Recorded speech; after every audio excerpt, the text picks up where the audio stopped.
ಏನ್ ಮಾಡ್ಬೇಕು? ಸರ್ಪ್ರೈಸ್ ಮಾಡ್ಬೇಕು.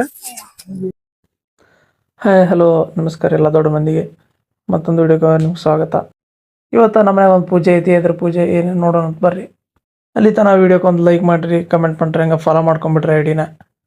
ಬರ್ರಿ ಪೂಜೆ ಏನಂತ ನೋಡೋಣ ಅಂತ. ಸೊ ಇಲ್ಲಿ ನೋಡ್ರಿ ಪೂಜೆಗೆಲ್ಲ ರೆಡಿ ಮಾಡತ್ತಿದ್ರೆ ಮನೆಯೊಳಗೆ. ಸೊ ಪ್ರಸಾದಕ್ಕೆ ರೆಡಿ ಮಾಡ್ಕೊಳ್ಳೋದು, ಪೂಜೆಗೆ ರೆಡಿ ಮಾಡೋದು ಮಾಡತ್ತಿದ್ರೆ ಏನು ಪೂಜೆ ಸ್ಟಾರ್ಟ್ ಆಗುತ್ತೆ. ಈ ಪೂಜೆ ಯಾಕೆ ಮಾಡ್ತಾರಂದ್ರೆ ನಿಮ್ಮ ಮನೆಗೆ ಯಾರ ಪಂಡ್ರಾಪುರಕ್ಕೆ ಹೋಗೋರಿದ್ರೆ ಅವ್ರಿಗೆ ಗೊತ್ತಿರುತ್ತೆ ಇದು ಏನು ಪೂಜೆ ಯಾಕೆ ಮಾಡ್ತಾರೆ ಅನ್ನೋದು. ಇದಕ್ಕೆ ಪುಂಡ್ಲಿಕನ್ ಕಳಿಸೋ ಪೂಜೆ ಅಂತಾರೆ.